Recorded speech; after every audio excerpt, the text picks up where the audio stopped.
Pemirsa, terima kasih Pian masih bersama kami. Berita selanjutnya mengabarkan, Komisi 3 DPRD Banjarmasin melakukan kunjungan ke Rumah Sakit Sultan Suryansa terkait merampungkan penyelesaian pembangunan rumah sakit milik pemerintah Kota Banjarmasin. Sehingga kunjungan ini menurut politisi Gerindra adalah untuk memastikan apa saja sarana prasarana yang dianggap masih kurang di rumah sakit tersebut. Komisi 3 DPRD Banjarmasin melakukan kunjungan ke Rumah Sakit Sultan Suryansa terkait merampungkan penyelesaian pembangunan rumah sakit milik pemerintah Kota Banjarmasin besokan Rabu 24 November 2021. Ketua Komisi 3 DPRD Banjarmasin Muhammad Isnaini Wahitakuni Prima TV memadahkan penyelesaian pembangunan Rumah Sakit Sultan Suryansa ini sempat terhenti 2 tahun, sehingga perlu dilanjutkan kembali dikarenakan anggarannya sudah dipersiapkan sebesar 25 miliar rupiah dari APBD Banjarmasin tahun anggaran 2022. Sehingga kunjungan ini menurut politisi Gerindra ini adalah untuk memastikan sarana prasarana yang dianggap masih kurang di rumah sakit tersebut. Dikarenakan keterbatasan yang ada di Rumah Sakit Sultan Suryansa ini hanya mampu melayani rawat inap untuk pasien kelas 2-3, padahal sesuai rencana, rumah sakit ini diharapkan mampu melayani pasien rawat inap semua kelas termasuk VIP.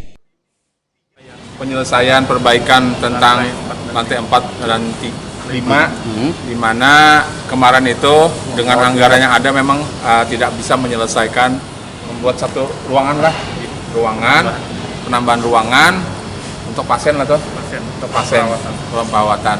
Nah, yang sekarang beroperasi itu adalah untuk kelas 2 dan kelas 3. Nah, kita berharap sebagai sebuah rumah sakit tentu juga tidak hanya bicara kelas 3, sebetulnya ada kelas 2, kelas 1, VIP dan sebagainya macam. Apalagi view-nya kan sangat bagus. Nah, mungkin ruangan yang 5 dan 4 itu akan diperuntukkan untuk pasien kelas 2 dan kelas 1 serta VIP lah. Nah, untuk itulah kita berharap nanti anggota badan anggaran juga mungkin pemerintah kota juga di DPRD Kota Banjarmasin bisa berenergi untuk menyelesaikan rumah sakit ini sehingga bisa beroperasi secara optimal. Jadi banyak kekurangan-kekurangan yang saya kira juga ini menjadi masukan ke kami dan akan kita sampaikan ke pimpinan dewan untuk ditindaklanjuti, yang nantinya ketika mungkin dari rumah sakit atau dinas kesehatan mengusulkan untuk adanya penambahan, ya seyogyanya ini sudah bisa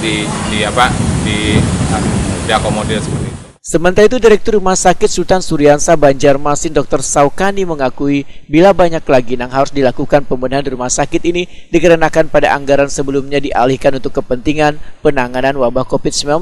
Sedangkan dana APBD tahun 2021 anggaran untuk melanjutkan penyelesaian rumah sakit Sultan Suryansa kadada dialokasikan. Dr. Saukani berharap anggaran sebanyak 25 miliar rupiah dialokasikan pada APBD tahun 2022 ini bisa dipergunakan untuk menyelesaikan gedung utama pada lantai 4 dan 5 yang akan dijadikan ruang rawat inap pasien kelas 1 dan VIP serta dimanfaatkan untuk menambah fasilitas lainnya. Gedung utama, lantai 4 dan 5 terutama, ya, karena di lantai 4 dan 5 tadi kita sudah kunjungan sama-sama, belum keramik, kemudian di dalamnya juga mungkin belum dipasang wastafel, belum dipasang klosetnya, dan belum dicat. Banyaklah pekerjaan untuk pembangunannya yang belum dikerjakan. Itu nanti untuk apa, Pak? Untuk ruang? Itu untuk ruang perawatan semuanya. Rawat inap? Untuk rawat inap. Ya, kalau itu selesai bisa nampung berapa pasien itu, Pak? Seluruhnya ada sekitar 60 bed penambahannya. 60 bed. Tapi bukan cuma itu, 25 miliar yang dianggarkan itu juga akan digunakan untuk sarana prasarana lainnya selain gedung, penambahan lift. Jadi ada 3 lift nanti untuk mendukung sarana. Termasuk musola tadi lah, Pak? Ya, ada masjid, ya direncanakan seperti itu ya, ada masjid, ada minimarket, penataan parkir, taman, ya, penyelesaian lobby teras rumah sakit yang ke arah Siring, dan penyambungan. Jadi mengkoneksikan antar gedung. Oh, yang tadi kan belum terkoneksi. Nah, gedung itu dengan gedung depan belum terkoneksi. Jadi itu nanti akan disambung. Dr. Saukani menambahkan, pasien yang berkunjung ke Rumah Sakit Umum Daerah Sultan Suryansa Banjarmasin ini kada hanya dari umum, namun lebih banyak yang menggunakan kartu BPJS.